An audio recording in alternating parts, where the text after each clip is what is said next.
Muy buenos días con todos los presentes. Bien, vamos a dar inicio a esta pequeña ponencia, cuyo nombre está titulado, ¿no? Seguridad y inocuidad alimentaria. Eh, en este tema abordaremos eh, temas básicos, temas bases para el entendimiento, ¿no? Posteriormente, debido a que eh, tanto la seguridad y la inocuidad alimentaria es un tema muy amplio, un tema que se va a ir desglosando poco a poco. Eh, Mi pregunta viene aquí, ¿será igual seguridad e inocuidad alimentaria? Quisiera la participación de los presentes, de repente para un poquito amenizar este tipo de conversación.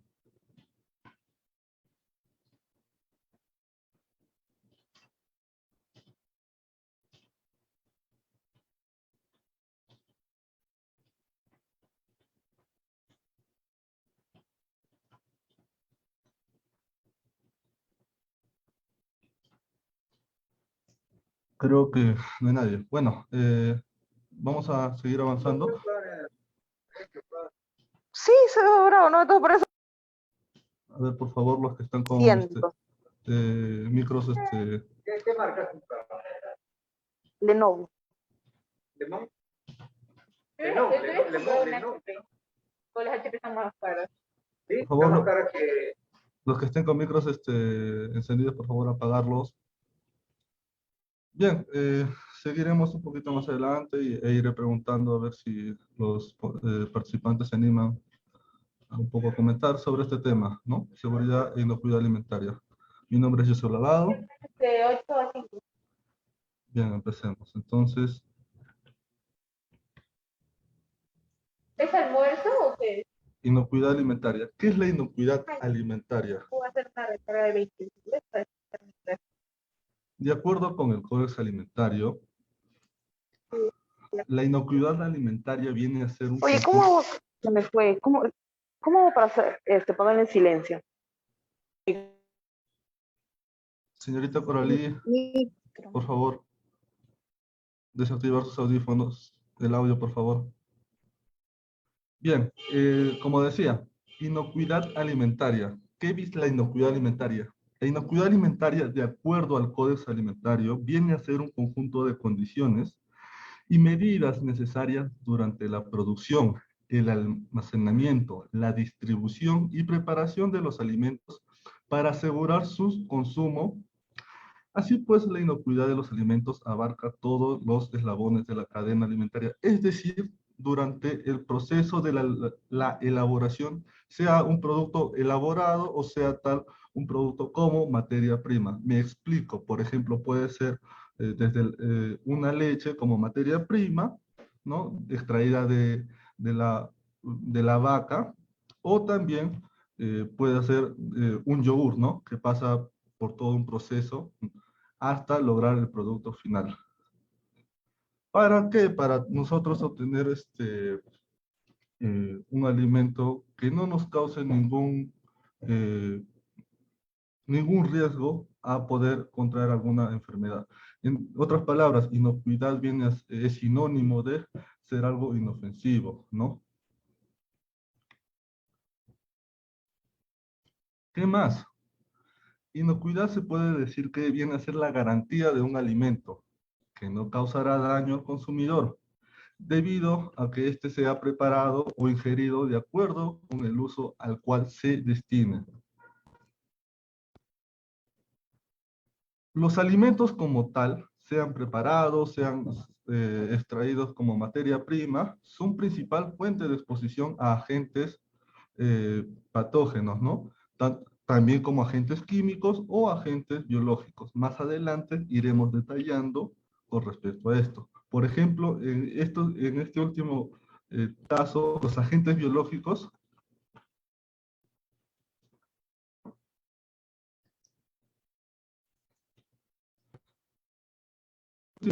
los agentes biológicos pueden ser los virus, los parásitos, las bacterias y también las ETAs. ¿Qué son las ETAs? También más adelante iremos viendo esto.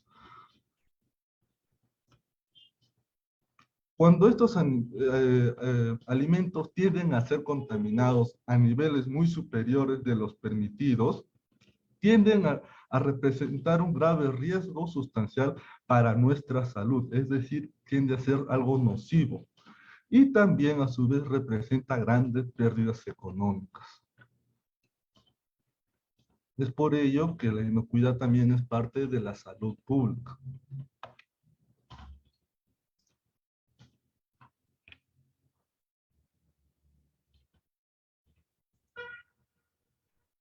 Para más o menos ver el contexto de dónde entra la inocuidad, como les comentaba hace un momento, la inocuidad como tal se tiende a ver a lo largo del proceso de la cadena alimentaria.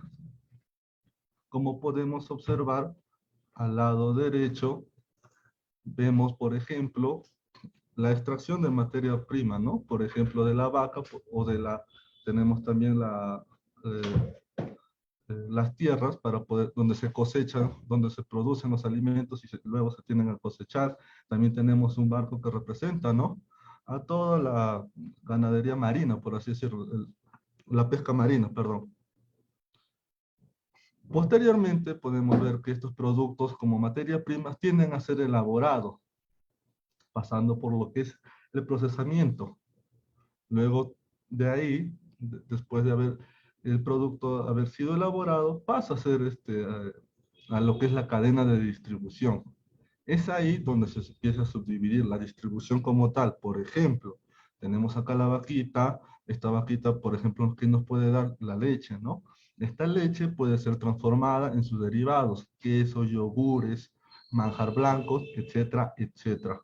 Luego de ello, pasa a ser distribuido. Puede ser distribuido a cadenas de restaurantes, supermercados o también a las tiendas, ¿no? Lo que se conoce como venta minorista. En el restaurante, estos insumos pueden ser usados para una elaboración de un alimento más sofisticado, ¿no? Por ejemplo, de repente una ensalada de frutas, en base al yogur. En la venta minorista simplemente puede ser consumida en el hogar, ¿no? Entonces, vemos que todo esto que yo les acabo de mencionar es parte de toda esta distribución de la cadena alimentaria.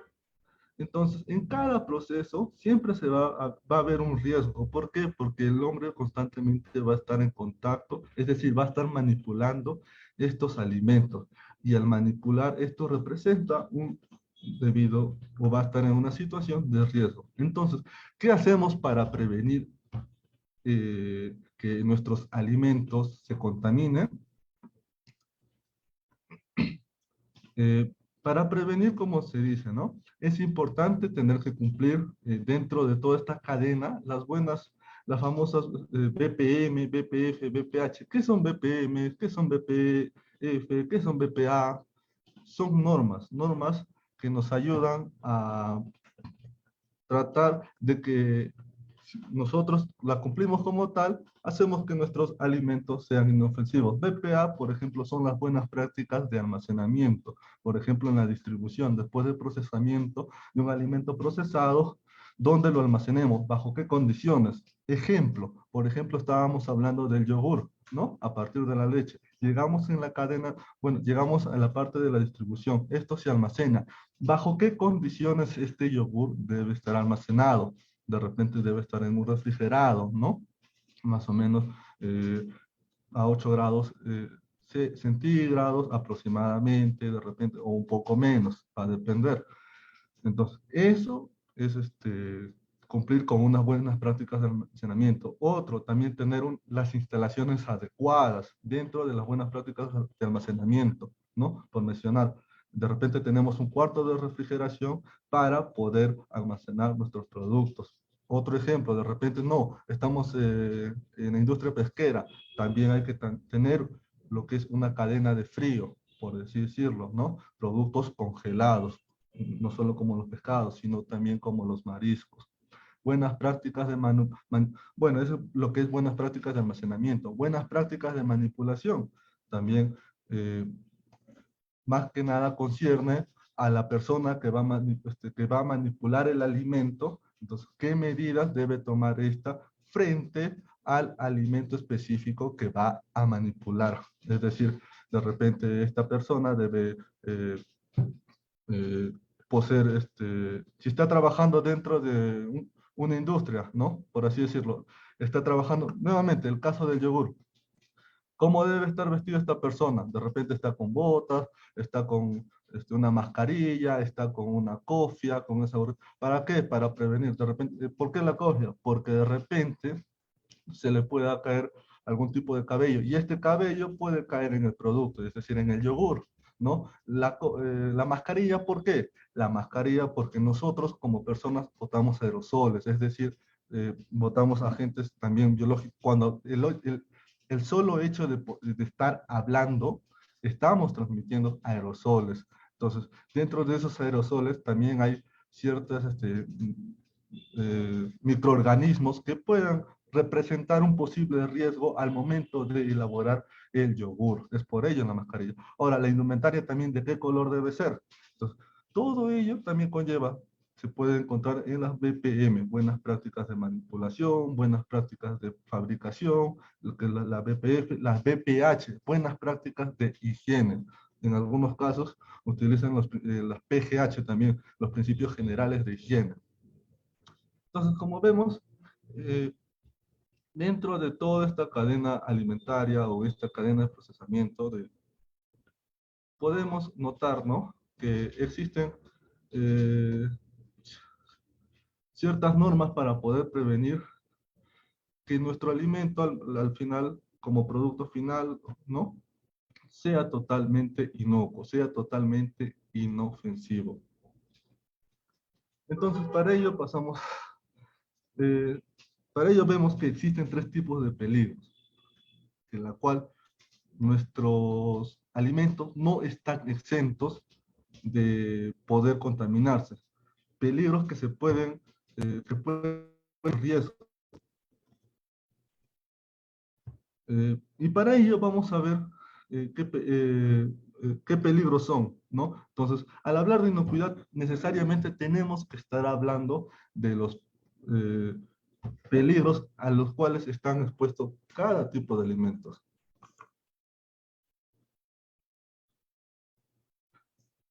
Existen tres tipos de peligros.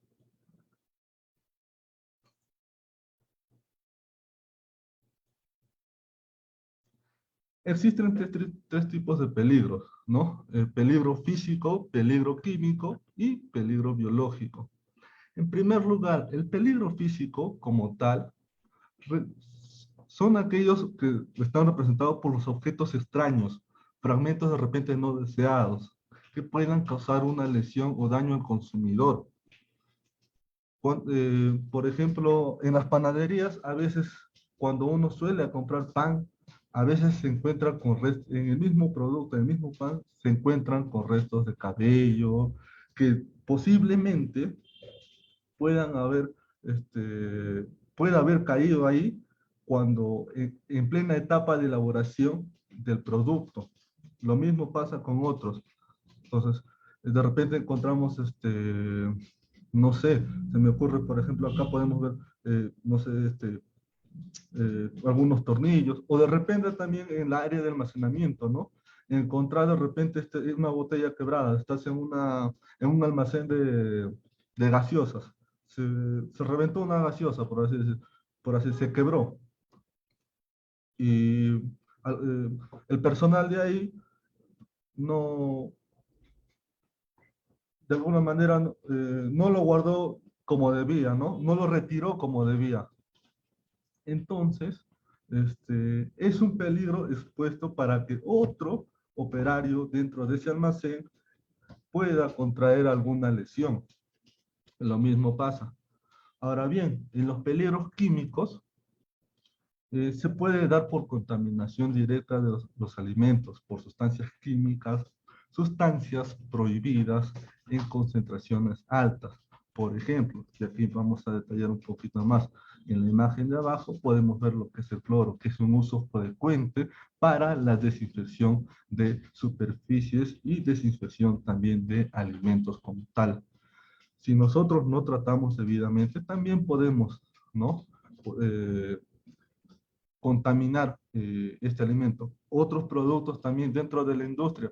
A veces dentro de la industria se utiliza ácido paracético para la limpieza de ciertas maquinarias de alimentos.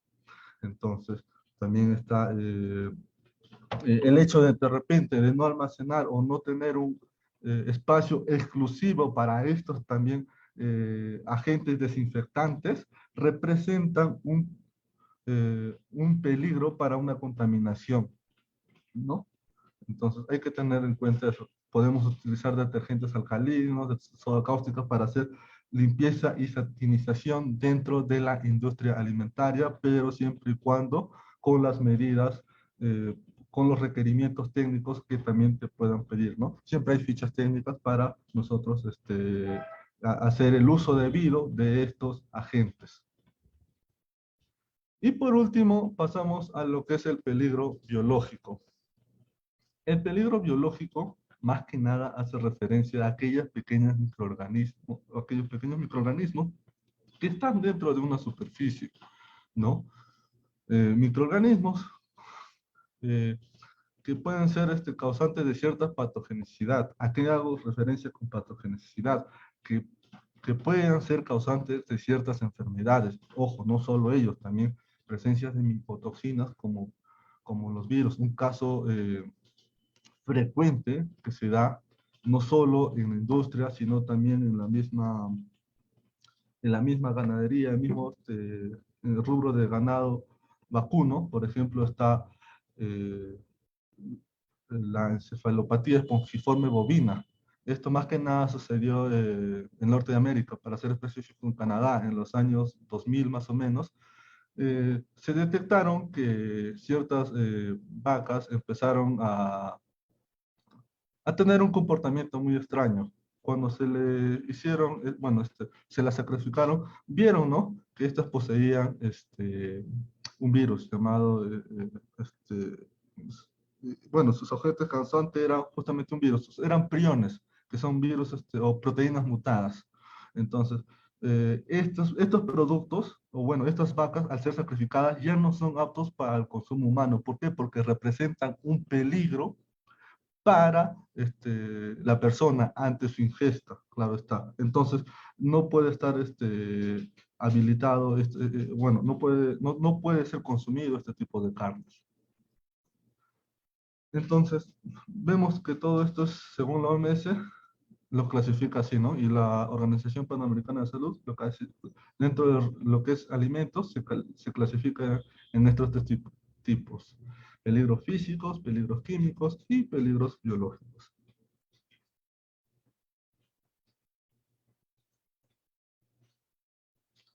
A partir de eso vamos a ver, de estos peligros vamos a ver los tipos de contaminación. ¿Cómo es que estos se dan? Se pueden dar tanto en la industria ganadera, en la industria de obtención de la materia prima, como también a lo largo del proceso productivo de un alimento. Es decir, un alimento como producto final, un alimento que ya ha sido transformado, ¿no? De acuerdo a la OPS, la Organización Panamericana de Salud, manifiesta que existen tres tipos de contaminación. La primera, contaminación primaria o de origen. La contaminación primaria o de origen viene a ser generalmente cuando uno va a extraer la materia prima. Por ejemplo, en la imagen podemos ver las gallinas generalmente al momento de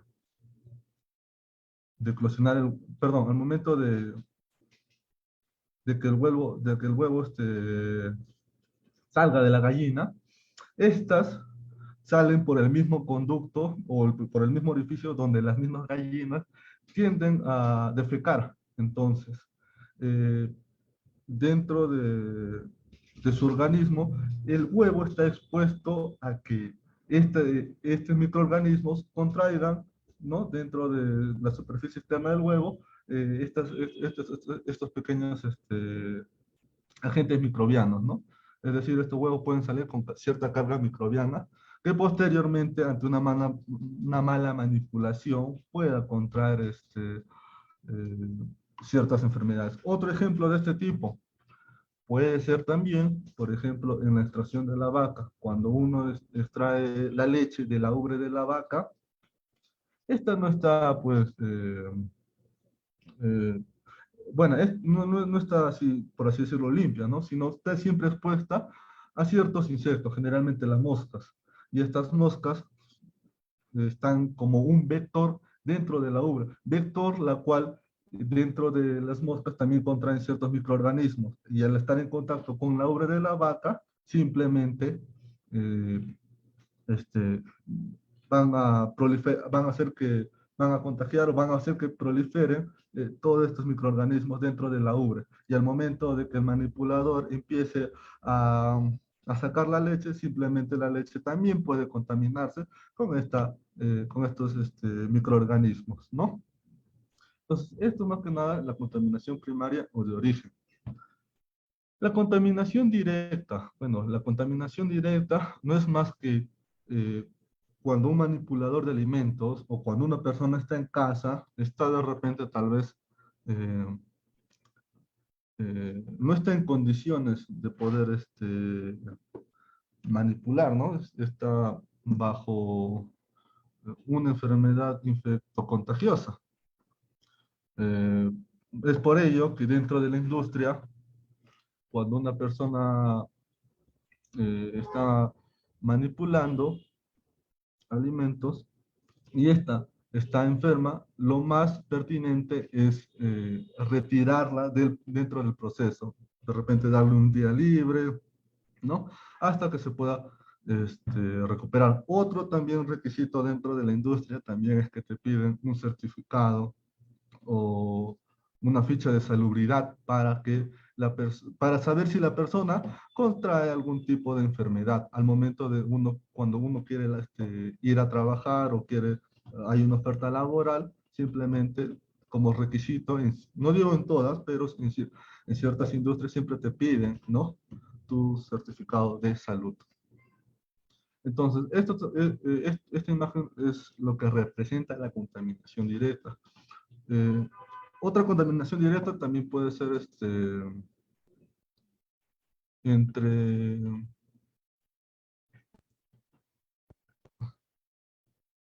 cuando una persona de repente tiene una herida expuesta, es decir, ha sufrido un corte y generalmente eso pasa con las mamás, ¿no? En el hogar, por ejemplo, está cortando algún vegetal y sin darse cuenta, pues sufrió el corte del dedo, así. Y aún así sigue laborando. Entonces, el hecho de que la sangre esté expuesta dentro de un alimento, por ejemplo, puede ser el pollo. El pollo contiene alto valor proteico y al tener este alto valor proteico también, y al estar expuesto ante el medio ambiente, tiende a degradarse muy rápido. Entonces, hay bastante carga microbiana, por así decirlo, dentro de este alimento. Entonces, puede también representar una contaminación directa. Y por último, la contaminación cruzada. La contaminación cruzada como tal viene a ser,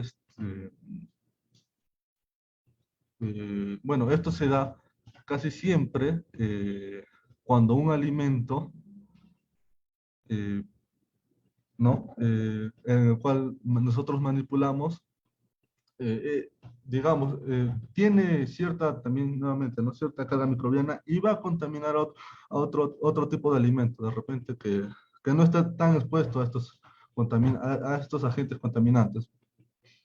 Y me voy a hacer explicar con un ejemplo. Por ejemplo, por, por lo que ven en la imagen, ven una tabla limpia, ¿no?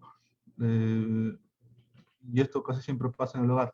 Viene una carne cruda, nosotros la fileteamos, la cortamos, la trozamos, y la tabla como tal está contaminada. ¿Por qué? Porque nuevamente vuelvo a repetir, las carnes tienen alto valor proteico. Bueno, más de su valor proteico, son susceptibles a contaminarse rápidamente, ¿no? Por distintos factores. Uno de ellos es también la proteína, la actividad de agua, etcétera, etcétera. Entonces, representa un riesgo. Entonces, nosotros al trozar las carnes dentro de las tablas, pues dejamos, ¿no? Es una tabla contaminada. Esta tabla contaminada como tal no es lavada debidamente, y al no ser lavada debidamente, simplemente seguimos cortando los vegetales. Entonces, lo que ha quedado en la tabla es restos de microorganismos. Estos restos de microorganismos eh, pueden ser pueden adherirse a los vegetales o a los alimentos que estoy cortando, ¿no? En la siguiente imagen. Lo cual conlleva que cuando nosotros sirvamos dentro a la mesa, ¿no? Sea un alimento contaminado. Pero dirán, Joseph, si yo estoy utilizando de repente las ensaladas y lo voy a usar para el guiso, pero no siempre se utiliza, de repente para una ensalada utilizamos verduras frescas. Sin darnos cuenta, antes de eso, hemos trozado en esa misma tabla carne. Entonces, también representa un riesgo. Y posteriormente, ¿no? Viene a recaer cada uno en un cierto tipo de enfermedad.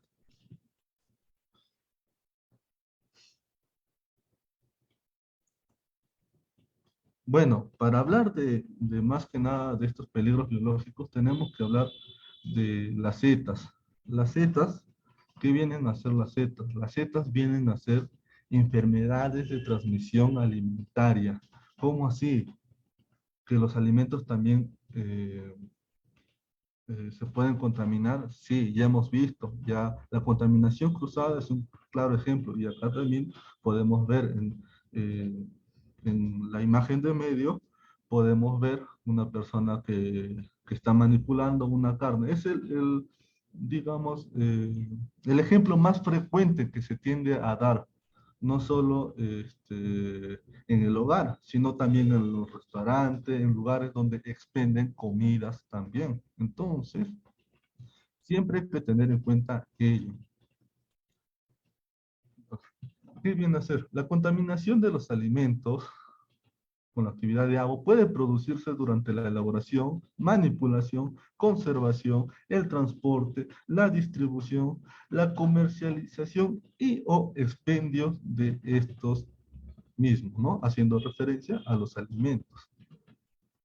Entonces, ¿cómo hacemos para paliar, cómo hacemos para, digamos, mitigar estos tipos y que no se den, ¿no? Estas enfermedades de transmisión alimentaria? Pues un buen, en la imagen del medio, en la imagen inferior del medio, podemos ver el adecuado lavado de manos. Tratar en lo posible de trozar los alimentos en una misma tabla.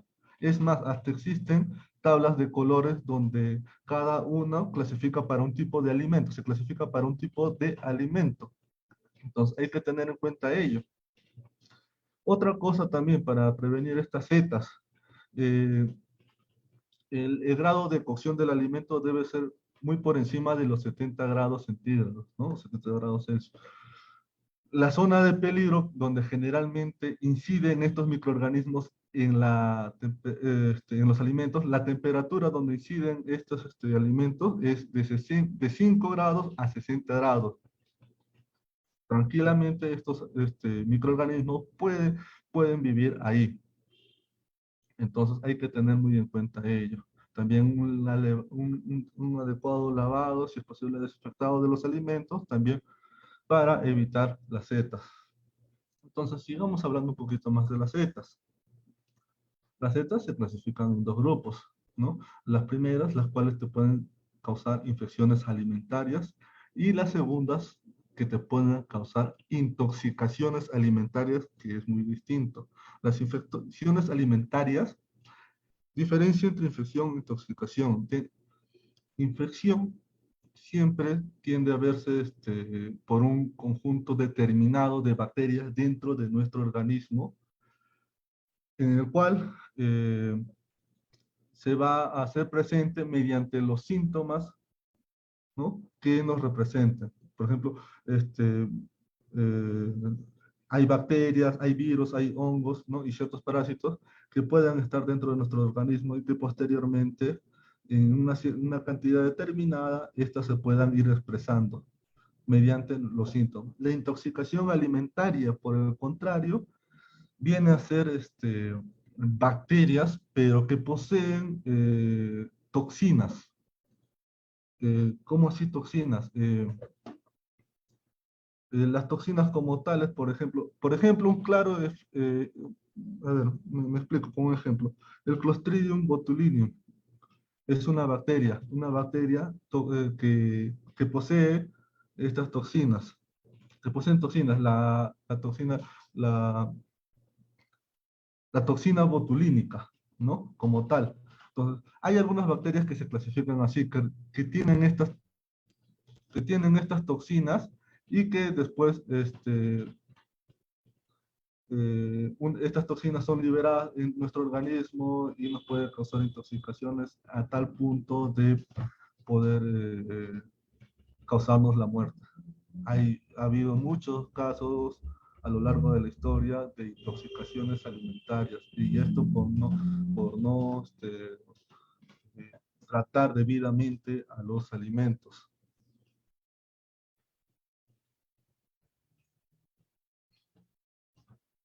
Entonces, acá vemos los tipos de agentes que producen las ETAs. Aproximadamente existen 250 agentes. Esto de acuerdo a la FAO, ¿no?, que causan estas enfermedades de transmisión alimentarias, siendo las principales bacterias involucradas, ¿no? Agentes bacterianos clásicos tenemos a la salmonela. Un claro ejemplo es en el huevo, ¿no? También tenemos a la E. coli o Escherichia coli, también.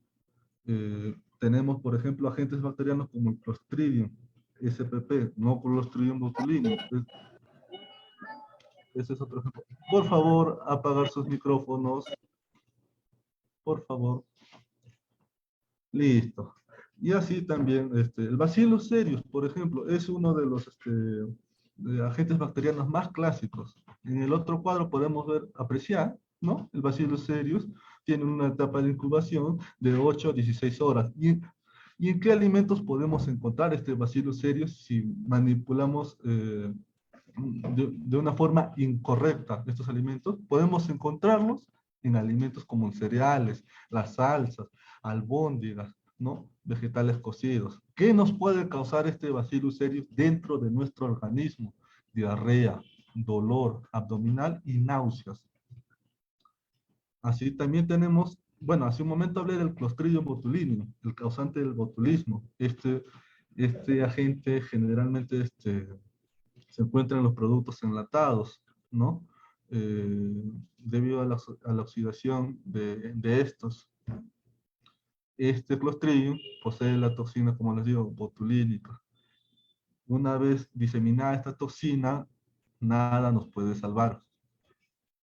Entonces, por eso es que hay que generar cierto grado de concientización al momento de manipular alimentos. ¿Dónde podemos encontrar este Clostridium botulinum?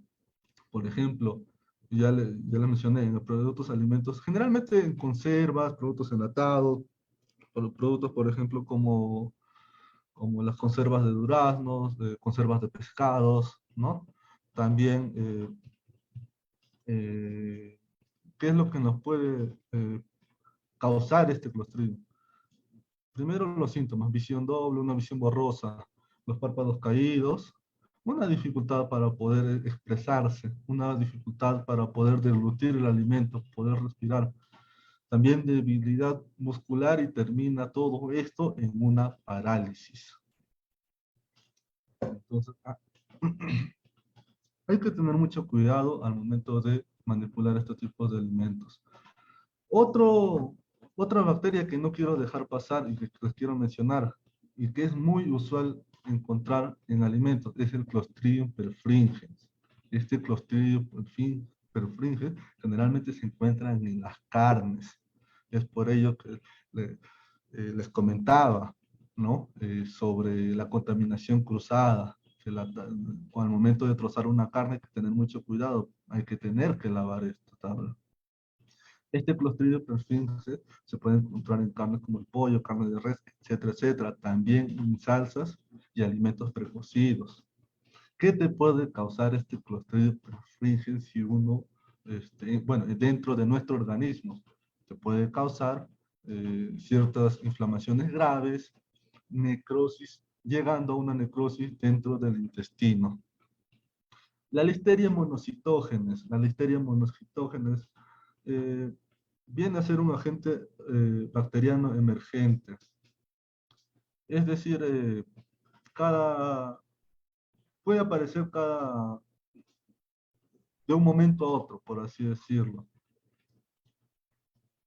Al ser una bacteria emergente, entonces, por ejemplo, esta listeria monocitógenes como tal, tiene un tiempo de incubación de 1 a 4 semanas. Si se dan cuenta, si se percatan, hay algunas bacterias que su tiempo de incubación puede ser en cuestión de horas y otras en cuestión de semanas. Entonces, nadie está libre. Por eso hay que tener una debida manipulación de alimentos. Nuevamente les recalco. ¿Dónde podemos encontrar esta listeria monocitógenes? En el queso fresco y en sus variedades, ¿no? Quesos eh, blandos, crudos, en los patés también. ¿Qué te puede causar si yo he consumido un alimento que contenga listeria monocitógenes? Te puede causar un dolor de cabeza, ¿no? Pérdida del equilibrio y hasta poder llegar a convulsiones. Es más, en las personas gestantes puede causar el aborto.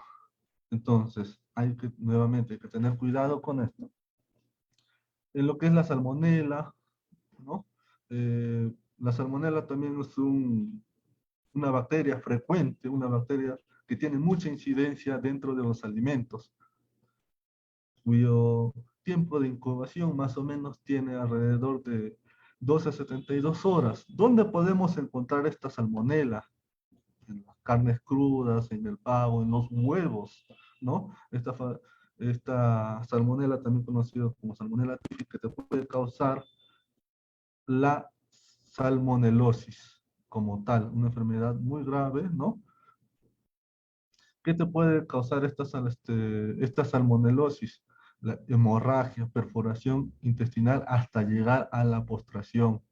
Entonces, tratar con alimentos no es una cosa de juegos, no es una cosa, ¿no? Eh, es simple.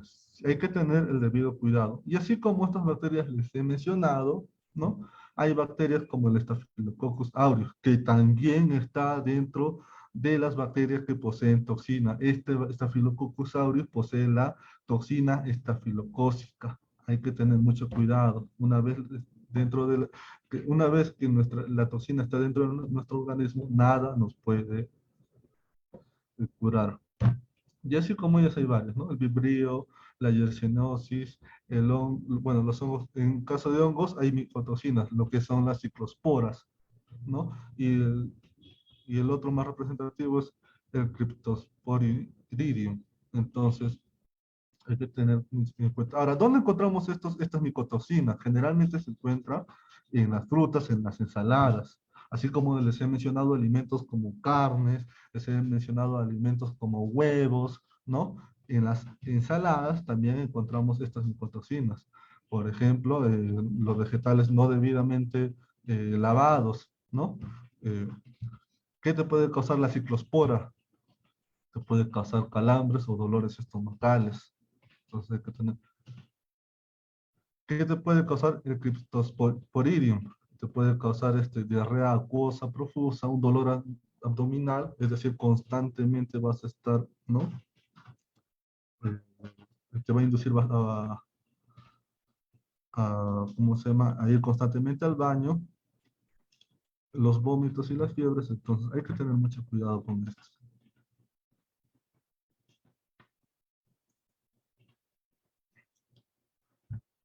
Entonces, luego de haber comentado, ¿no? Un poquito de lo que es las setas, la pregunta viene a ser, ¿los alimentos contaminados pueden representar un riesgo al consumidor?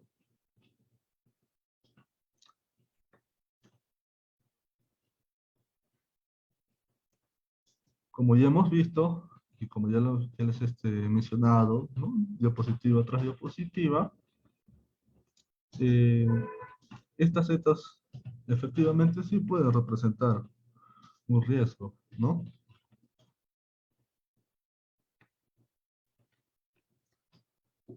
A partir de esto quisiera preguntar a todos los espectadores, las personas que me están escuchando,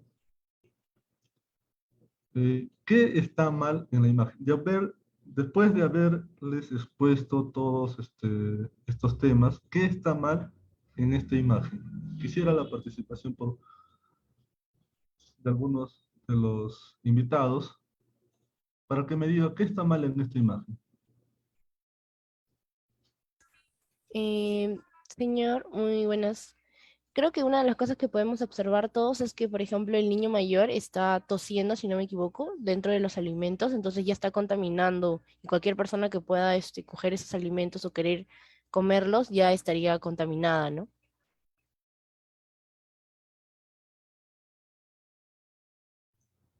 Efectivamente, dentro de ellos es este, representa eh, el niño que está, digamos, ¿no? Bueno, en este caso puede estar estornudando o bostezando de repente, y ya está botando los famosos aerosoles que de repente ya les acabo de comentar. Dentro de esos aerosoles, como tal, hay cierta carga microbiana que en el alimento puedan representar es, mm, un cierto peligro después de que nosotros, ¿no? Nosotros hayamos ingerido este alimento. Bien, ¿alguien está levantando la mano? A ver, Sara, por favor, a ver, sí. Buenos días. Lo que está mal en la imagen a simple vista es la basura que está acompañando al costado, ¿no? De la cocina. Y otro, pues el bebé que está ahí está con un animalito y está comiendo. Entonces esto también es otro tipo de eso, ¿no? Efectivamente, muy bien, Sara, así es. O sea, el tacho de basura debe guardar cierta distancia al momento de nosotros manipular el alimento. No te- Porque representa como tal un riesgo de poder contaminar, ¿no? Por decir, la señora está acá, en la imagen vemos que la señora acá está manipulando. Por así decirlo, dentro de lo que está preparando, quiere incluir una verdura. Y digamos que al momento de querer incluir la verdura, ¿no? Está haciendo una sopa, por así decirlo. Al momento de incluir la verdura, esta cae en el tacho. Entonces uno puede decir, ah, no pasa nada, simplemente, o cayó cerca del tacho. Uno simplemente puede decir, no pasa nada, lo meto, está cociéndose y no pasó nada. Y no es así, no es así como tal. Luego manifestaste que el bebé, ¿no? El bebé está supuestamente ingiriendo sus alimentos que a veces le está dando la mamá. Sin embargo, hay un gato el cual está acariciando. Entonces, el gato como tal representa también un riesgo. ¿Por qué? El, eh, Hay una enfermedad llamada toxoplasmosis que se encuentra en el pelo del gato, no en su organismo, sino se encuentra dentro del pelo del gato. Entonces, al hacer contacto, de repente el bebé, ¿no? Y a su vez, al estar ingiriendo, pueda que se dé una contaminación, ¿no? ¿Alguien más quería participar? Stephanie, a ver, coméntanos. Buenos días, profesor, ¿me escucha? Sí, sí, te escucho perfectamente. Sí, en cuanto a la basura, que no sé si se habrán visto alguna vez que hay algunas cocinas que tienen un tipo debajo de, por ejemplo, de lavadero, ¿no? Están digamos, tienen como un almacén para poder meterse la basura con el costal debajo, ¿no? Pero no sé si eso es adecuado porque la mayoría he visto yo que las modernas tienen así como un tipo repostero, ¿no? Y que lo ponen debajo del lavadero o al costado de la cocina. No sé si es adecuado. Claro, está muy bien. Lo más frecuente para estos casos, es, si se va a hacer ello, es poseer una tapa, algo que recubra dentro de estos desperdicios, ¿no? Para que justamente, ¿qué vemos acá? Moscas. Las moscas no, digamos, transmitan ciertos microorganismos, ¿no? Patógenos, ¿no? Sí. Entonces, ¿qué se hace ante ello? Si bien tienes el tacho debajo, como dices, ¿no? De repostero, debajo del lavadero, hay que tener una tapa debidamente para que no vengan estos tipos de insectos. A su vez, estos insectos como tal funcionan como vectores, transmiten, ¿no? Llegan a la basura, esta basura, ¿no? Está en constante putrefacción, ¿no? Qué sé yo, deformación del alimento, toca, y luego tocan de repente al pollo o a la leche que está al lado del pollo. Viene y justo toca la cabecilla, donde justo se va a tomar, ¿no? Por donde se toma, eh, y esto representaría una contaminación también posterior. Entonces hay que tener mucho cuidado. Si alguien más quisiera poder comentar con respecto a la imagen.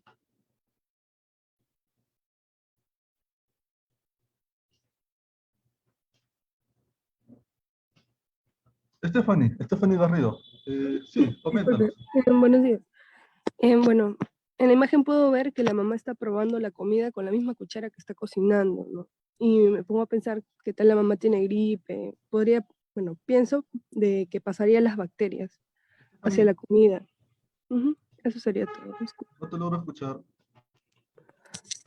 Ay, ¿se me escucha?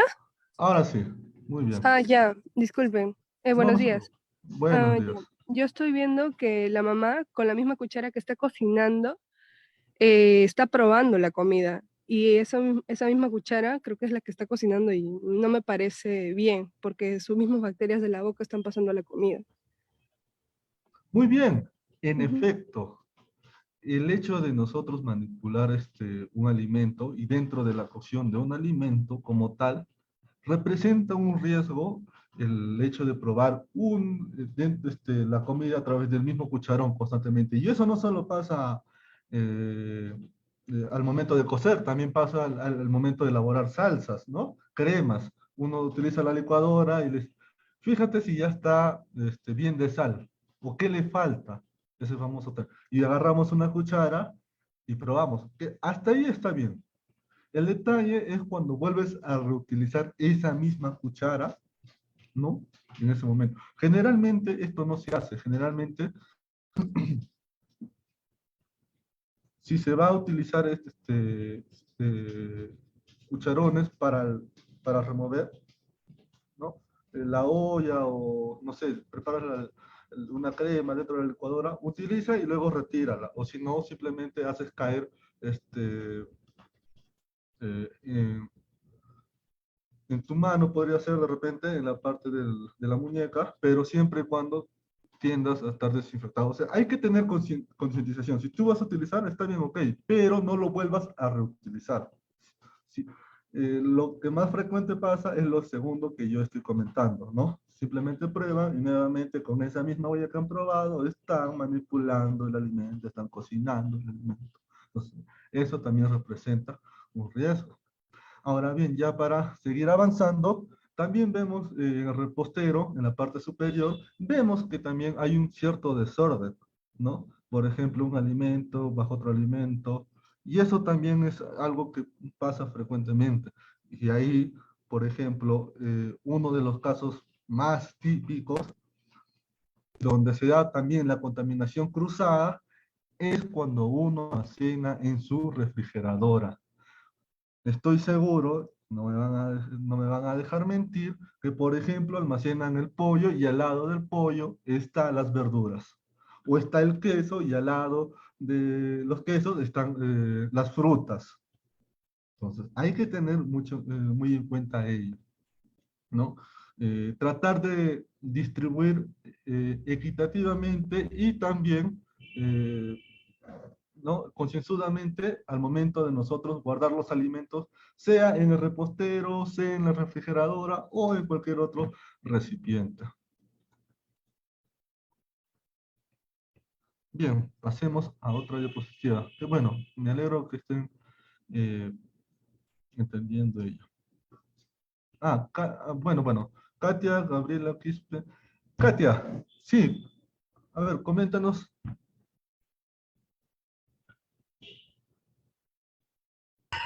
Buenos días. Buenos Ah, días. respecto a lo que mencionaba, me parece que cuando no hay una selección, un orden adecuado en el almacenamiento en cuanto a la refrigeración, se puede suscitar la famosa contaminación cruzada, ¿no? Entre el producto fresco y pues el queso, ¿no? Ya sea carnes junto a un queso. Así es, así es como les te estaba comentando, ¿no? La carne frente a un queso, cada uno tiene actividad, ¿no? Los alimentos con mayores valores o con mayor cantidad de proteínas tienden a componerse muy rápidamente. Y eso es un claro ejemplo, el que, el que acabas de mencionar. Entonces, pasemos a la siguiente diapositiva para ahondar. En resumidas palabras, la inocuidad alimentaria es el fin esencial de la salud pública. ¿Por qué es el fin esencial de la salud pública? Recuerden, la salud pública se encarga como tal del bienestar social, del bienestar tanto de la salud, ¿no? Pero no de un conjunto de personas, sino de toda, puede ser de toda una comunidad, de toda una región o de todo un país. Entonces, es por ello, la inocuidad sirve como un fin esencial para la salud pública. Otro, la inocuidad como tal va a hacer que el alimento no te cause, bueno, no cause daño a la población, ¿no? Al momento, tú te sientas totalmente segura de que cuando tú ingieras el alimento, no te cause ningún malestar, no te cause ningún síntoma, no te cause ninguna enfermedad que pueda agravar tu salud. Entonces, eso es lo que trata la inocuidad alimentaria. Otro tema que tiene o que abarca la inocuidad alimentaria es que no debe de tener ningún tipo de contaminante, como ya les manifesté, contaminante o peligro físico, químico o biológico. También, la inocuidad alimentaria es inherente al alimento. Y por último, y sobre todo, y muy eh, importante, la inocuidad no se negocia. La inocuidad no se negocia. Y esto lo digo más que nada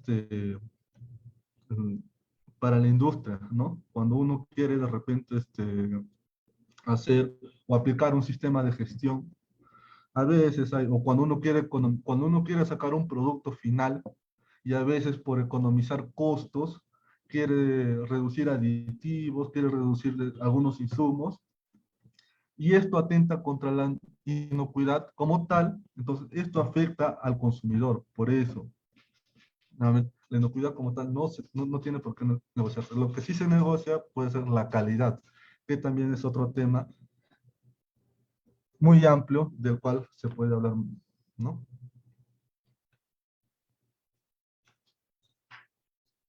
Ahora, principios para la inocuidad. Dentro del rubro alimentario hay pilares de la inocuidad alimentaria, como les mencioné, las BPA, las BPM y un sistema, ¿no? Llamado el sistema de Hazard, dentro de todo el proceso productivo. Algunos de ustedes habrá trabajado de repente en algún rubro, ¿no? Concerniente a los alimentos, y hay algunas empresas que tratan de agarrar este sistema, el sistema HACCP, ¿no? Que es más que nada un análisis para la detección de peligros y puntos críticos. La BPM, ya les comenté, buenas prácticas de manipulación. Eso se puede dar en los mismos hogares, en los restaurantes, en los talleres o productos donde hacen alimentos artesanales, también se puede dar, y las buenas prácticas de almacenamiento, ¿no? Sea tanto como un producto final, ¿no? Un producto ya elaborado o como una materia prima como tal, ¿no? Que te pueda servir de insumo. Entonces, pirámide de la inocuidad alimentaria, ¿cómo se clasifica? Primero tenemos la base, la cual vemos los programas, los prerequisitos que te van a pedir. Dentro de ellos, como ya les he mencionado, están las BPMs, las POEs. ¿Qué son POEs? Son procedimientos operativos estandarizados que van a ayudar a una adecuada instalación de una dentro de la industria, dentro de una fábrica, ¿no? Concerniente al rubro alimentario. Entonces, el HACCP, ¿qué es? Es un conjunto de directrices. ¿Para qué? Para determinar ciertos peligros. Cuando uno ya utiliza maquinaria o equipos más sofisticados, es susceptible también, así como logran digamos, la sofisticación del proceso productivo de un alimento, también al lograr eso también estás expuesto a posibles riesgos dentro del proceso productivo, dentro de la cadena alimentaria, a que tu alimento pueda tener algunas fallas, ¿no? A tu alimento final, como producto final me refiero. Entonces, ¿qué es? Es un conjunto de todas unas directrices para mitigar estos puntos críticos. Gestión, y por último, y más adelante, en la escala más alta está la gestión de inocuidad alimentaria, la famosa ISO 22000 o la FSC 22000, que también, digamos, de los tres, el peldaño más alto, por así decirlo, dentro del rubro alimentario, dentro de la industria alimentaria, la ISO 22000 es, digamos, uno de los últimos escalafones, ¿no? Para lograr la inocuidad alimentaria. Bien, pasemos. Ahora bien, vamos a pasar con el tema de seguridad alimentaria. Ya hemos hablado un poco de inocuidad, hemos visto conceptos muy básicos de inocuidad alimentaria, sus posibles efectos, algunos conceptos, ciertos ejemplos, y ahora pasemos a lo que es seguridad alimentaria. ¿Será lo mismo con inocuidad alimentaria? ¿Son sinónimos acaso? ¿Inocuidad y seguridad alimentaria vienen a ser lo mismo? Entonces, vamos a ver, ¿no? ¿Qué es la seguridad alimentaria? Bueno, la seguridad alimentaria como tal viene a ser abarca mucho más que la inocuidad, así es, ¿no? Viene a ser un concepto mucho más amplio, viene a ser tanto así que es una política de Estado. Es decir,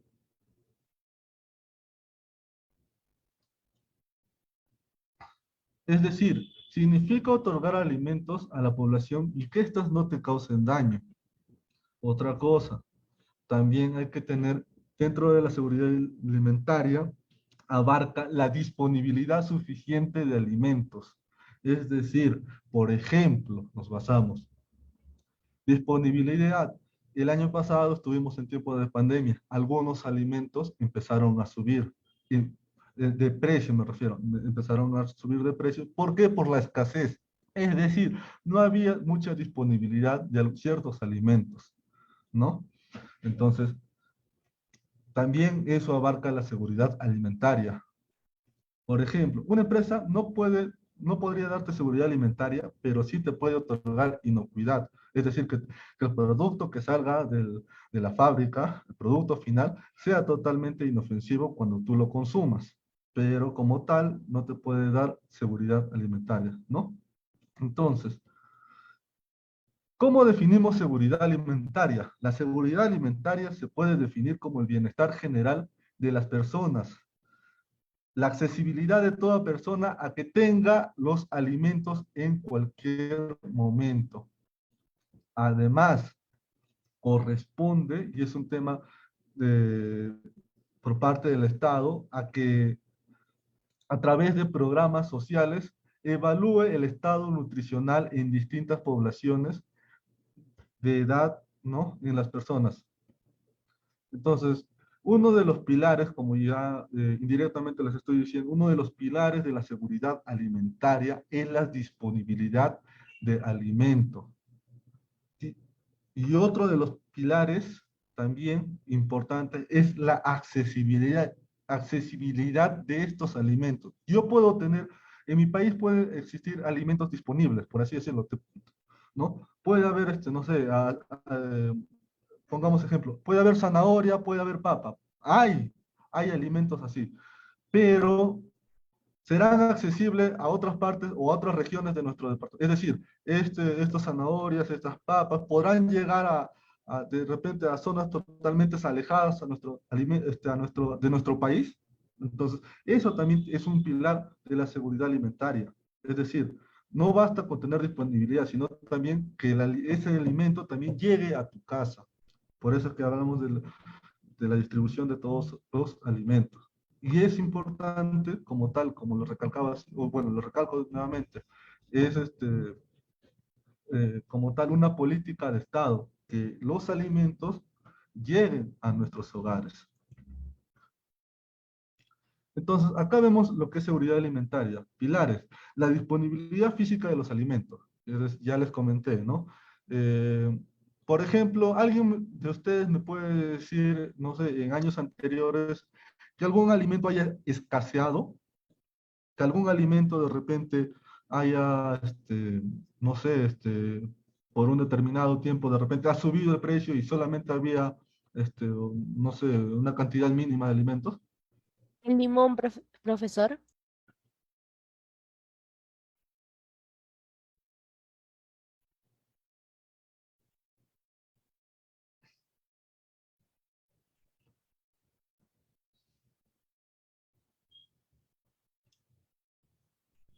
¿Nadie? Bueno, yo recuerdo hace unos años atrás, el limón estuvo escaseando. Será unos 3 años atrás, donde aquí en la región estuvo escaseando el limón. Entonces, no había disponibilidad física de alimentos como tal. Los precios empezaron a subir con respecto a ese alimento y se dispararon. Ahora, otro pilar, como les he comentado en la anterior diapositiva, el acceso, ¿no?, de los alimentos en las personas. Por ejemplo, eh, en las zonas altoandinas, en las zonas donde, digamos, difícilmente hay carreteras, o también en la parte de la selva, ¿no? Hay algunos alimentos que no llegan, alimentos como, si bien es cierto, ellos cultivan, ¿no? En las zonas, en los andenes cultivan lo que son los tubérculos, cereales, bueno, algunos cereales, ¿no? Como el trigo, cebada. Hay otros alimentos que faltan, como cuáles, el aceite, otro ejemplo, el azúcar, otro ejemplo, el arroz, alimentos que no crecen propiamente en esa zona. Entonces, tienen que traerlo, pero a veces no hay acceso, no llega fácilmente. Entonces, la seguridad alimentaria ve eso, es uno de los pilares que ve ese tema. Entonces, es muy importante. Cuando hablamos de seguridad alimentaria, no olvidar, hay que hablar de disponibilidad física y de accesibilidad de alimentos. Otro tema también, el logro de un nivel de bienestar nutricional. Es decir, por ejemplo, ¿no? Y a eso me refería con políticas de Estado. Hay programas sociales, como por ejemplo, acá en nuestra región está lo que es el vaso de leche, los comedores populares, donde mandan o envían alimentos fortificados. Por ejemplo, hace unos años atrás, la harina no venía fortificada con hierro.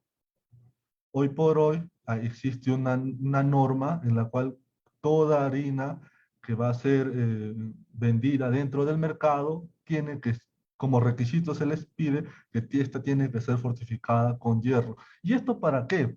Para combatir la anemia, que es uno de los problemas que aqueja a nuestro país. Entonces, de esta manera también se llega. Ahora, la estabilidad del acceso de alimentos adecuados en todo momento. Ese es otro punto importante. ¿Por qué? Porque hace un momento les comenté la escasez. No puede haber un alimento, digamos, ¿no?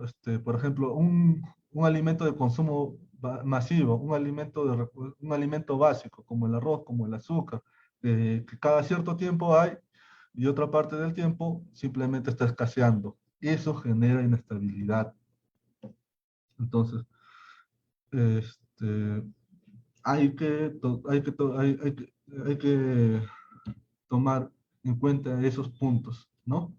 Ahora, hay un punto también que quiero mencionar. Dentro de la inseguridad alimentaria también se habla de la inocuidad del alimento.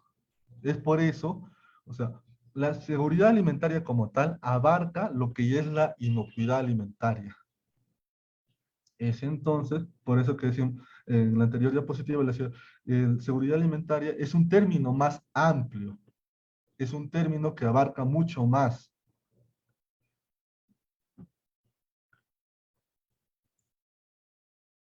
Esta es la pirámide de seguridad alimentaria, creo que no se logra ver, pero voy a estar explicándolo desde la base hasta la parte más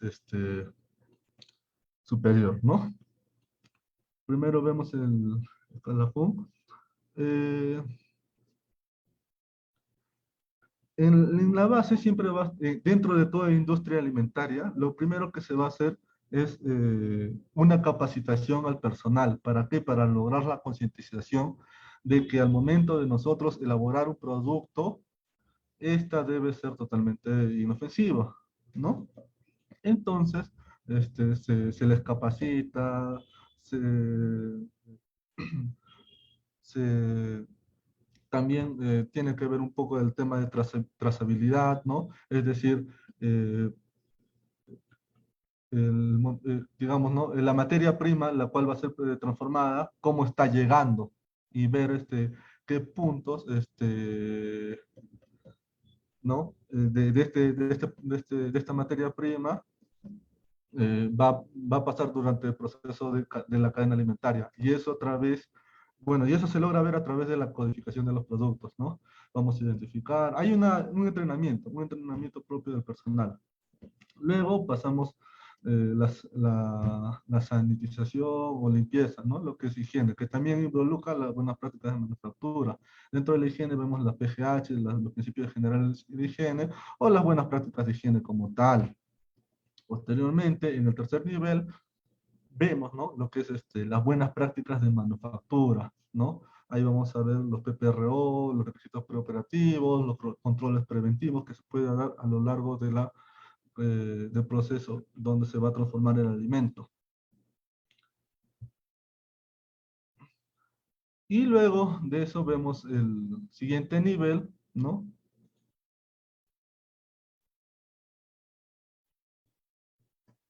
El penúltimo, donde vemos el sistema HACCP o el sistema HARP, ¿no? Este sistema HACCP sirve para lograr esto, es un sistema, ¿no? Para determinar los análisis de peligro y los posibles puntos críticos. Y los HARP son el análisis de peligros y controles preventivos basados en los riesgos. Ahora bien, en el último escalafón, o en la última base, está el Safe Food, lo que es inocuidad alimentaria. La inocuidad alimentaria como tal es un sistema de gestión, tanto HACCP como el sistema de gestión de la ISO 22000 son sistemas, ¿no? Aplicados a un proceso productivo. También, pero muy por encima de ello está la FCC 22000, que no viene a ser igual que la ISO, tiene ciertas diferencias. La FCC 22000 abarca más que la ISO 22000 dentro del proceso. Entonces, también acá hay que ver un tema de costo. ¿Por qué? Porque el implantar, no sé, buenas prácticas de manufactura también recae un costo. El implantar o un sistema de gestión HACCP, ¿no? Dentro de un proceso productivo también es otro costo. Y es más, me atrevería a decir un costo muy superior, ¿no? A las de la BPM. Entonces, hay que tener muy en cuenta ello. De la misma manera, algo así, el ISO 22000 o la FCC, la FCC. Entonces, también son cuestiones económicas. Entonces, seguridad alimentaria es una disciplina científica aplicada para garantizar la inocuidad de los alimentos. Nuevamente les repito, seguridad abarca más que inocuidad. Es más, inocuidad está dentro de la seguridad alimentaria. ¿Por qué? Vemos, ¿no?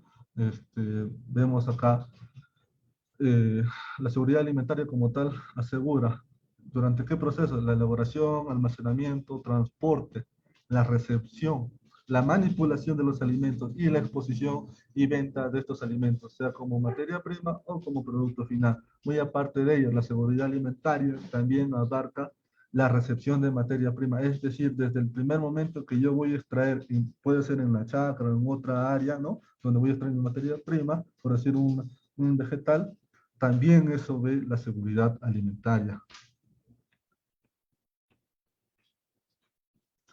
Entonces, ya habiéndoles explicado todo ello, inocuidad alimentaria es muy distinto a seguridad alimentaria. Y esto lo digo porque me he topado con diferentes colegas en el cual hacen ver que la inocuidad y la seguridad alimentaria tienden a ser lo mismo. Y no es así. Cuando hablamos de food safety, hablamos de inocuidad. Cuando hablamos de food security, hablamos de seguridad alimentaria. Entonces, ya hemos visto los conceptos de cada uno, ¿no? Entonces, podemos concluir ello. Cada uno, digamos, tienen una similitud. Se podría decir que sí, pero más que nada el concepto de uno es alejado del otro. Ahora, ya para ir terminando esta pequeña ponencia, vamos a hablar inocuidad y seguridad alimentaria durante el COVID-19. Como todos sabemos, nos encontramos en lo que viene a ser la pandemia, ¿no? Debido a este virus, ¿no? Entonces, vamos a ir viendo cómo se dio en la región, ¿no? ¿Qué medidas se han tomado? Y si afectó o no afectó a la producción, lo que viene a ser la cadena alimentaria, ¿no? En distintas empresas, en distintas fábricas. Entonces pasemos a ver ello.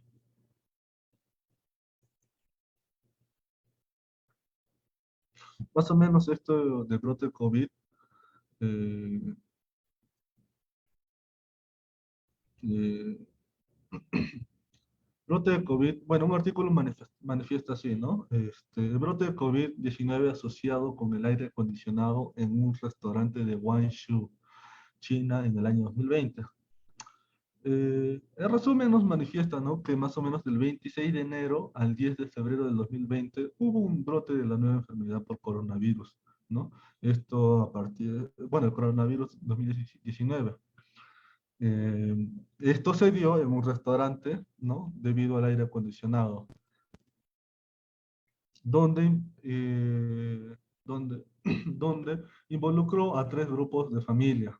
Entonces, eh, vemos, ¿no?, cómo empezó todo. La dirección de flujo de aire era muy consistente con la transmisión de gotas bueno, para evitar esta propagación del virus en los restaurantes. Se ha recomendado, uno, aumentar las distancias entre las mesas, y otro, la mejor ventilación también.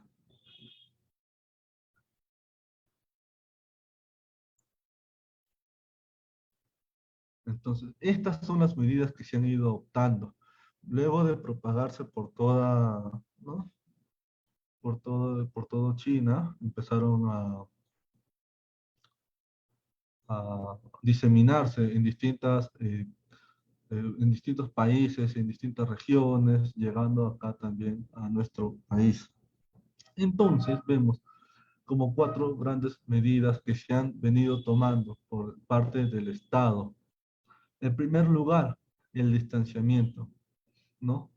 Se decía que en primer lugar era de 1,5 metros, hoy por hoy es a 2 metros, así, bueno, se ha reducido a 1,5 metros, tengo entendido, 2 metros aproximadamente, ¿no? Pero esto fue cuando empezaron el distanciamiento para evitar el contagio. Otro, el uso de mascarillas. El uso de mascarillas para evitarse este tipo de contactos, ¿no? Eh, la forma en cómo debe ser, a veces implicamos reutilizar, queremos reutilizar la misma mascarilla y no es así, ¿no? En nuestra mascarilla, como les digo, nosotros botamos aerosoles. En los aerosoles se queda impregnado nuestras mascarillas. Y esta, al estar expuesta al medio ambiente, hay microorganismos también que llegan a esa zona. Nuevamente la volvemos a reutilizar y nuevamente. Entonces, también no compartir las mascarillas porque es de uso personal. Tercer medida que se ha tomado, el uso adecuado de las manos. Darse el tiempo, esos famosos 20 segundos, ¿no? Y sobre todo, cómo lavarse las manos. A veces, pero es sencillo, pero ¿quién no sabe lavarse las manos? Es algo tan básico y no es así. En la industria de los alimentos hay un protocolo el cual se debe ceñir para el adecuado de la mano. Y no solo en la industria, también en el hogar, ¿no? A veces hay estudios donde se ha manifestado que regiones de la mano no han sido debidamente lavados. Es decir, el jabón no ha sido expuesto dentro de nuestra palma, de alguna de la región, ¿no? Generalmente se da entre el dedo índice, entre la cavidad que hay entre el dedo índice y el dedo pulgar. Y esto es porque simplemente se llegan, tratan de minimizar el acto, por así decirlo, ¿no? Se hace el lavado, se debe hacer un lavado pertinente y concienzudamente, ¿no? Darse el tiempo, tratar de que el jabón llegue a todos los orificios que están entre los dedos, ¿no? Durante que el jabón penetre esa parte, ¿no? Entre los dos espacios que están entre los dedos. Entonces, también un adecuado, es más, lavarse lo que es las muñecas, porque uno solamente se lava la palma de la mano y la otra cara, pero no a veces evitamos, ¿no? Y otra cosa también, si en el momento tenemos un secador, tratar de secarse. ¿Por qué? Porque al momento de terminar el lavado de manos, esta genera humedad y la humedad es propicia para que los organismos estén ahí. Entonces, si tienen un paño a la mano, tratar de secarse bien las manos. Si tienen un papel higiénico, tratar de secarse las manos pertinentemente. Les vuelvo a repetir, la humedad que hay en la palma al no ser tratada genera que estos microorganismos lleguen. Entonces, en la imagen, bueno, y por último, antes de pasar a las imágenes, como otra medida que se ha tomado es, ¿no? La aglomeración de personas. Hoy por hoy hay un aforo permitido, estamos tratando de volver, ¿no? A las actividades normales, pero con cierto aforo, ¿no? Que nos está permitiendo. Y ahí, como les decía, en la parte de abajo podemos apreciar dentro de la industria cómo es en la primera imagen, donde vemos a dos manipuladores, uno está desinfectando las manos, ¿no? En el otro lado vemos, bueno, esto casi siempre se ha dado, así sea en tiempos de pandemia, el uso de mascarillas, el uso de los guantes, dependiendo si vas a tratar alimentos frescos o alimentos cocidos, por así decirlo, calientes, ¿no? Entonces, esto siempre se ha dado. Esto es parte de las buenas prácticas de manipulación, el uso debido de las prendas, ¿no? Y en la tercera imagen que vemos en la imagen inferior, vemos, ¿no? Que hoy por hoy se ha visto las comidas por delivery, ¿no? Y esto creo que se está dando a nivel global, ¿no? Pero estas ceñidas o regidas bajo un protocolo de bioseguridad. Vemos las mascarillas, vemos el distanciamiento, ¿no? Entonces, todo esto se ha venido dando entre el año pasado y este año. Entonces, para este año, el 18 de febrero de este año, eh, la, eh, la USDA y la FDA, es decir, la Administración de Alimentos en Estados Unidos, que es una entidad de Estados Unidos, es algo así como DIGES acá, enfatizan que la información epidemiológica y científica actual indica que no hay transmisión del COVID-19 a través de los alimentos o de los envases de los alimentos. Entonces, ellos han confirmado eso, se han hecho ciertos estudios, abajo está la fuente, ¿no? Donde eh, sacan el artículo, pero, bueno, sin embargo, hay, bueno, virus donde, existen virus donde se mantienen en las superficies contaminadas. Y aquí es donde voy a ejemplificar, por ejemplo, cuando vamos al supermercado. Y esto más o menos me llegó hace un año, no, miento, perdón, casi un mes aproximadamente, donde en España, por ejemplo, se detectó en un hipermercado, ¿no?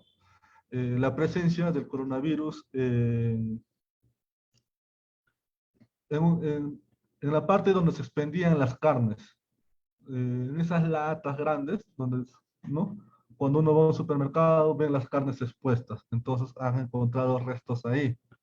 Y es por eso de que, ¿no? Esto, como les comento acá, estudios en laboratorios han manifestado que estos virus pueden sobrevivir en superficies sólidas o en otras más porosas, en condiciones muy controladas de temperatura y una humedad relativa. Recuerden, dentro de los supermercados a veces hay carnes que están expuestas al ambiente, pero debajo de ellas hay un controlador, un controlador, por así decirlo, de enfriamiento, ¿no? Para que la carne tampoco no suba a mucha temperatura. Pero, sin embargo, el virus como tal puede sobrevivir a ello. Es más, como dice, incluso en ausencia de luz. Entonces, lo más común es que se agregan cargas muy altas de virus a las superficies. Bueno, eso lo decían antes del estudio. Ahora, ¿a qué me refiero? Eso puede pasar dentro del supermercado, eso puede pasar dentro de la industria, ¿no? Al momento, por ejemplo, estamos tratando los famosos nuggets embolsados, los famosos embutidos embolsados. Entonces, también es un gran riesgo de que pueda también contraer. El mismo personal también que manipula, ¿no? Puede contraer esta enfermedad. Entonces, hay que tener. Ahora, eso es como les digo, dentro de los supermercados, dentro de la industria, pero también en el hogar también hay superficies.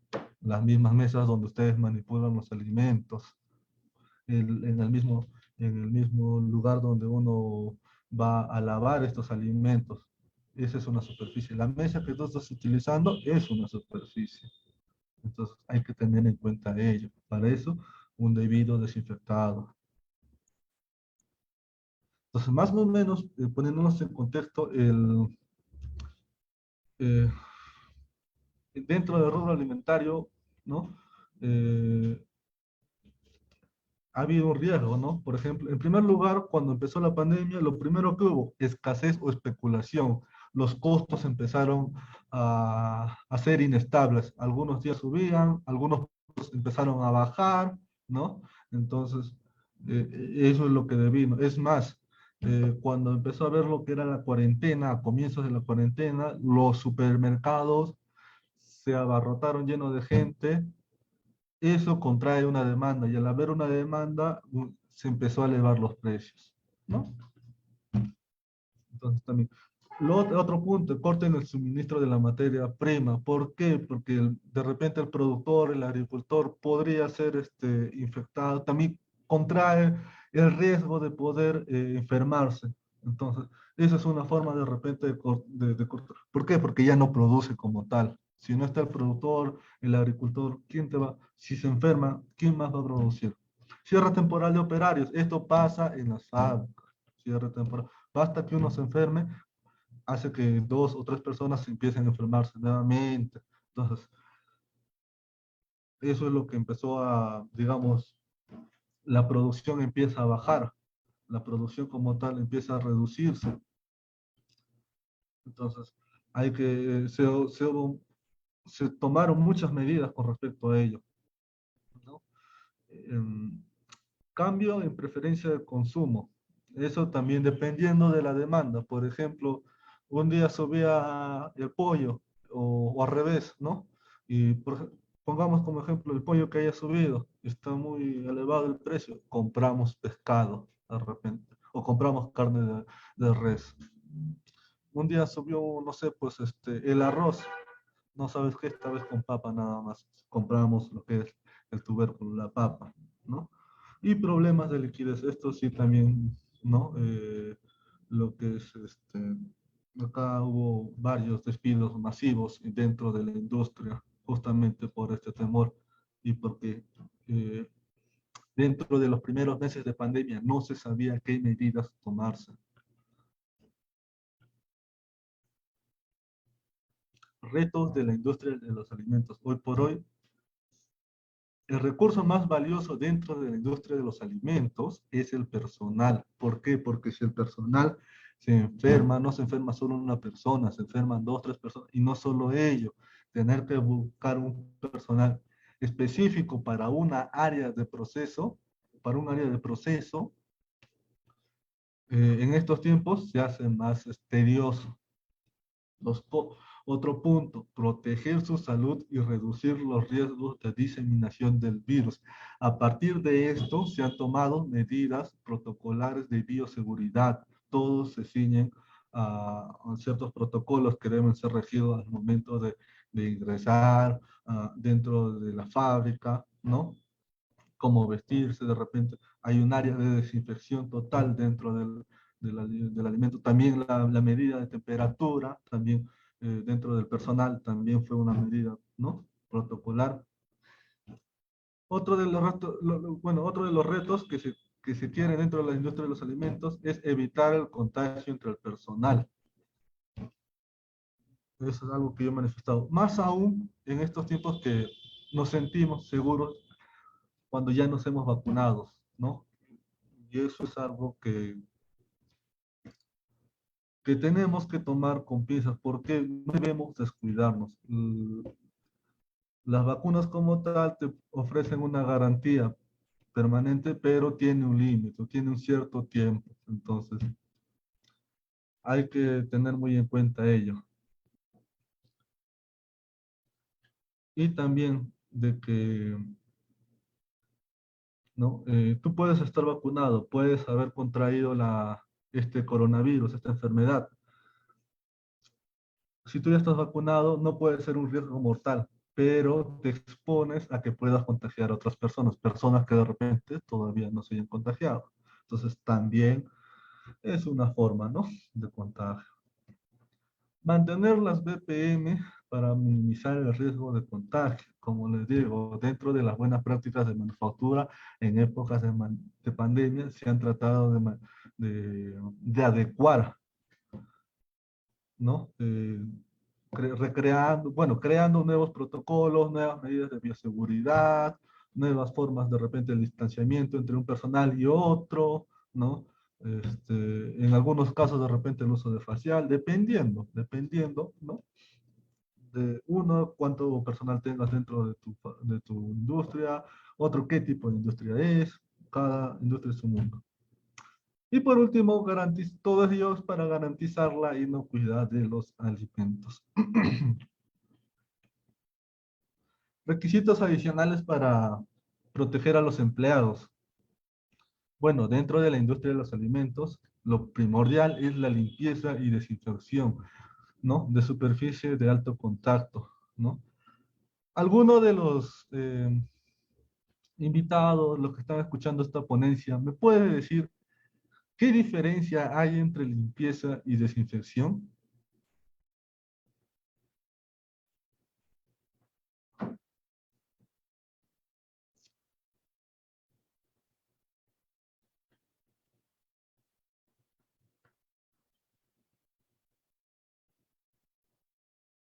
¿Algunos chicos? ¿Alguien me puede decir cuál es la diferencia entre limpieza y desinfección? Y esto, ojo, esto también pasa en los hogares.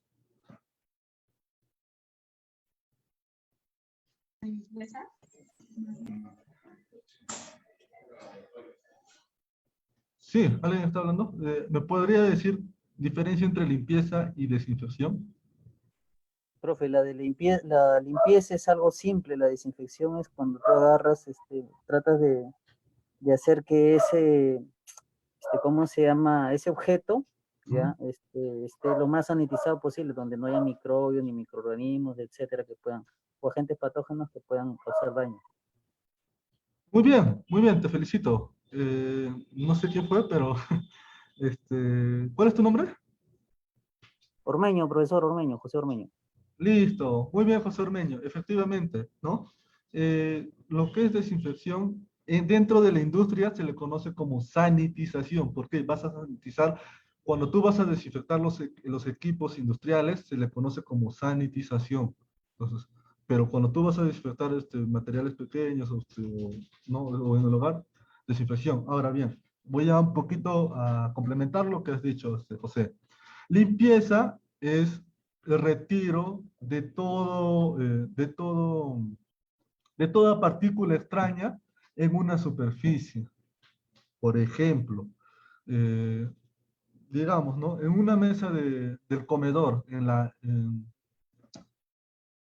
el mismo comedor, la mesa para nosotros almorzar, ¿no? Consumir nuestros alimentos, está, pues, no sé, mm, de ciertos retos. Está de papel, está de repente un poco de arenilla, no está limpio, está de polvo. Entonces, limpieza es el retiro de todas de esas partículas extrañas que están. Esa es la limpieza. Tu, tu mesa está limpio, se puede decir. Desinfección viene a ser lo que acabas de manifestar. Es la eliminación de toda carga microbiana que puede existir en esa superficie. Entonces, son dos conceptos. Tú puedes, y eso no solo pasa en una superficie, puede pasar en los alimentos. Tú puedes tener un alimento limpio, pero de repente no tengas un alimento desinfectado. Entonces, tienes que tener muy en cuenta ello.